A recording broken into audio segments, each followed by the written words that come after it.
Nak, apa yang harus Papa lakukan untuk menaklukkan hati ibumu? Oliver tertawa-tawa yang terdengarnya seolah-olah senang melihat ayahnya masih diabaikan ibunya. Jangan mengejekku, Davin mencubit pucuk hidung Oliver dengan gemas. Anak berusia 1 tahun itu memeluk ayahnya dan bersandar di dada. Matanya mulai mengantuk saat Davin tak berhenti mengelus punggungnya dengan lembut. Sementara itu, Davin yang sejak tadi duduk di depan meja kerja sambil menggendong Oliver merasakan pikirannya amat penuh. Ia terus berusaha mencari cara untuk menaklukkan hati Jingga. Saat pulang dari kantor sore tadi, istrinya itu masih enggan bicara dengannya. Bahkan Davin yakin malam ini pun ia harus kembali tidur sendirian, dan hal itu membuatnya sangat tersiksa. Sial, cukup lama Davin berpikir sampai ia menemukan beberapa ide brilian untuk mengambil kembali hati istrinya, hingga ia baru sadar bahwa Oliver sudah tertidur di pangkuannya. Davin tersenyum miring. Ia lantas membawa Oliver ke kamar utama, sengaja menidurkannya di sana di atas ranjang besarnya supaya Jingga mau tidur bersamanya di kamar ini. Dengan begitu, malam ini Davin tidak akan kesepian. Davin tidur terlentang di samping Oliver sambil senyum-senyum sendiri, tak sabar menantikan istrinya datang. Saat ini, Jingga masih berada di kamar Oliver. Hampir 1 jam berlalu, Davin akhirnya mendengar pintu kamar terbuka. Buru-buru ia memejamkan mata, pura-pura tidur agar Jingga tidak bisa mengusirnya. Meski tidak melihatnya, tapi dari aroma parfum manis yang kini menguar di udara membuat Davin yakin istrinya yang datang. Ternyata dia tidur di sini, gumam Jingga. Davin bisa merasakan wanita itu bergerak ke sisi Oliver, tapi entah apa yang dia lakukan hingga terdengar bunyi saklar yang ditekan dan pandangan Davin berubah redup. Lalu terdengar pintu ditutup yang membuat Davin terperanjat dan membuka matanya seketika. Ia menoleh ke samping tapi tidak menemukan Jingga di sisi Oliver. Sial, rupanya rencananya yang satu ini tidak berhasil. Alhasil, seperti malam sebelumnya, malam ini pun Davin kembali tidak bisa memejamkan mata dan merasa gelisah. Kehadiran Oliver di sisinya sedikit memberi ketenangan, tapi Davin tak kunjung diserang rasa kantuk. Davin lantas memilih menghabiskan malam dengan menonton film di ruang televisi, film yang tak benar-benar ia tonton karena pikirannya seringkali melayang pada Jingga. Ia sangat merindukan wanita itu, sosoknya dekat dengannya, tapi mereka seakan terasa jauh. Davin menghela nafas panjang. Ia memfokuskan pandangannya pada layar televisi, dan secara tiba-tiba adegan dalam film itu berubah. Terlihat dua pemeran utama tengah berciuman dan berakhir di ranjang. Davin menegakkan punggung, matanya terbelalak. Sial, detik itu juga ia mematikan televisi dengan kesal. Adegan itu semakin membuatnya rindu sosok Jingga. Davin menelpon Vincent, tak peduli jika sekarang sudah tengah malam. Ia mengumpat ketika Vincent tak kunjung mengangkat panggilannya dan di percobaan kelima, panggilan Davin akhirnya terangkat. "Halo Pak, ada yang bisa saya bantu di tengah malam ini?" Suara serak Vincent khas orang bangun tidur terdengar. Dengan nada jengkel Davin berkata, "Vincent, buang semua TV di rumahku." "Mohon maaf Pak, tapi kenapa harus dibuang? Apa televisinya rusak?" "TV membuatku emosi," tukas Davin. "Besok keluarkan dari rumahku semuanya." Davin memutus sambungan telepon. secara sepihak. Ada 3 unit televisi di rumahnya, tapi sekarang Davin merasa jengkel pada alat elektronik tersebut. Davin melemparkan ponselnya ke sofa dengan frustasi. Ia menghela nafas panjang, mencoba menenangkan diri. Rasa kesepian yang begitu kuat menghantuinya dan kerinduan terhadap Jingga semakin memperburuk suasana hatinya. Ia melangkah ke dapur, mengambil segelas air dan meneguknya dengan cepat. Pikirannya berputar mencari cara lain untuk memperbaiki hubungannya dengan Jingga. Aku harus melakukan sesuatu yang besar, sesuatu yang gak akan dia abaikan, gumam Davin pada dirinya sendiri. Keesokan harinya, Jingga baru bangun tidur dan mendapati Oliver sudah bangun dengan bau harum dan pakaian rapi. Namun ia tidak menemukan Davin di ruangan manapun. Pak Davin sudah pergi dari 10 menit yang lalu, Bu.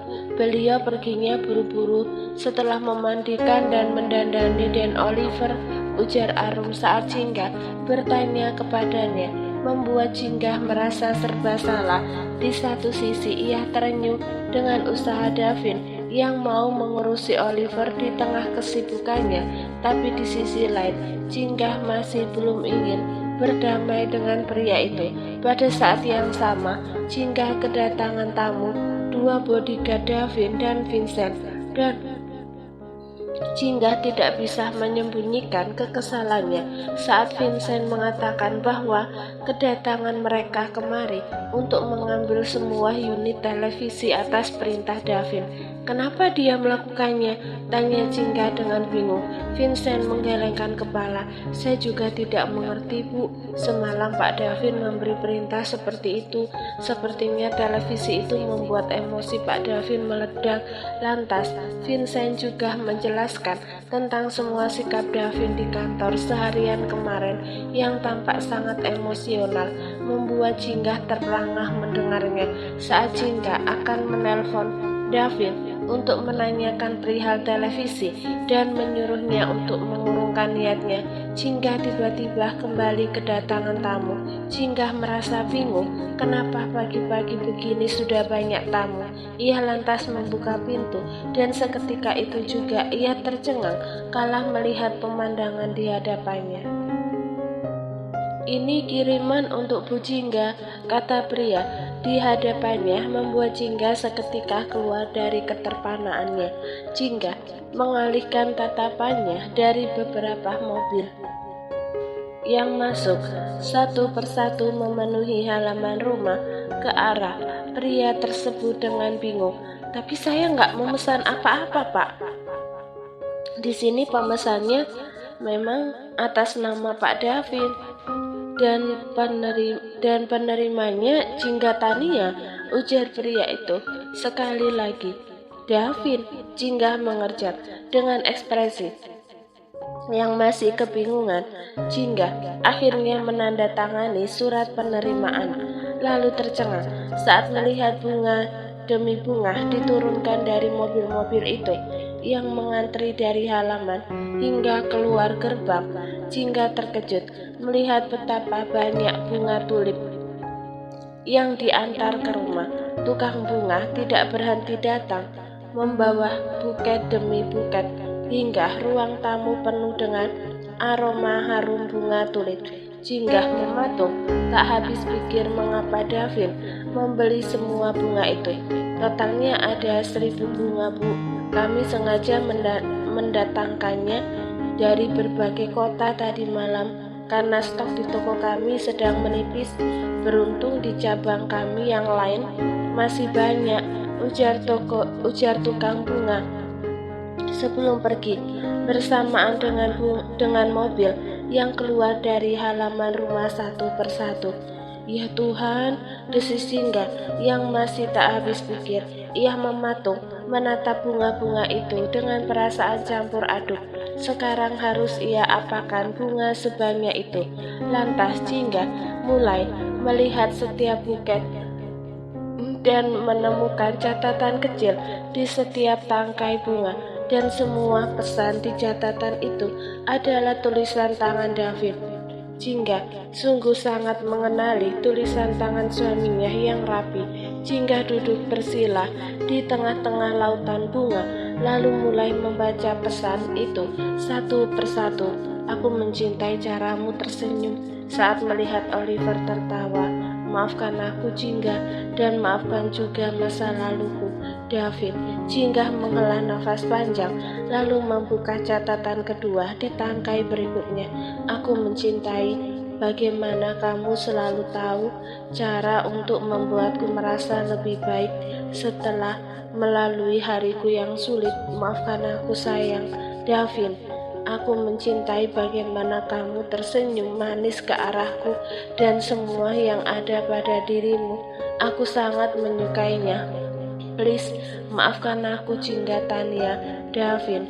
Maafkan aku karena memiliki masa lalu yang buruk, tapi percayalah, aku melakukannya dengan penuh cinta hanya saat bersamamu. Davin, apa kamu tahu, aku melakukannya pertama kali denganmu di hotel kala itu. Sungguh, kamu jadi yang pertama dan akan menjadi yang terakhir untukku, dan di tengah-tengahnya tolong maafkan aku, Davin. Jingga membaca satu persatu catatan Davin dalam setiap tangkai bunga itu. Ia tak yakin bisa membaca semua pesan ini dalam satu hari. Ya Tuhan, entah dari mana Davin mendapatkan ide gila ini sebagai usaha untuk meminta maaf kepadanya, dan Jingga bisa membayangkan bagaimana pegalnya pria itu saat menulis pesan-pesan tersebut. Entah kapan Davin melakukannya. Apakah tadi malam dia tidak tidur? Jingga bertanya-tanya sambil mengumpulkan catatan demi catatan tersebut. Meski tidak semua tangkai bunga memiliki pesan, tapi catatan itu terlihat cukup banyak. Setiap pesan yang tertulis membuat hati Jingga terenyuh. Ia menghargai usaha suaminya untuk meminta maaf.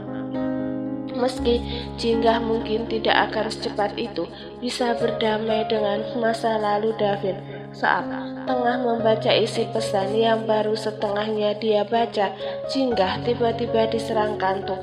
Ia ketiduran di sofa selama beberapa jam karena 2 malam terakhir ia tidak bisa tidur, hingga akhirnya suara bising yang berasal dari luar rumah membangunkan Jingga dari tidurnya. Suara apa itu, Bi? Tanya Jingga sambil duduk dan meregangkan tubuhnya.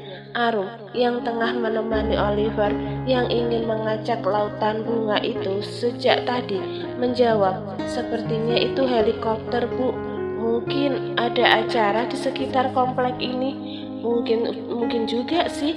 Jingga pun bangkit dan menghampiri Oliver, memberikan setangkai bunga tulip kepadanya yang membuat Oliver tertawa senang. Semakin lama suara bising itu semakin terdengar mendekat dan sangat mengganggu, membuat Jingga merasa penasaran sedekat apa helikopter tersebut. Ia pun keluar dari rumah mendongak sambil melindungi dahi dengan sebelah tangannya dari terik matahari. Terlihat helikopter itu mendekat tepat di atas taman rumahnya. Tiba-tiba kelopak bunga mulai berjatuhan dan helikopter membentuk pola hati yang indah di halaman belakang. Jingga terperangah melihat keindahan itu. Tapi sebelum ia bisa sepenuhnya menikmati pemandangan, sesuatu yang tidak terduga tiba-tiba terjadi. Spanduk besar bertuliskan, "Maafkan aku, Jingga, I love you," terbentang dari helikopter. Mulut Jingga ternganga, matanya nyaris tak berkedip melihat pemandangan luar biasa tersebut. Kini ia mengerti siapa yang ada di balik kekacauan itu. Ya, David, pria yang bisa melakukan apapun, termasuk menyiapkan 1000 bunga dalam semalam dan mendatangkan helikopter ke atas area rumahnya.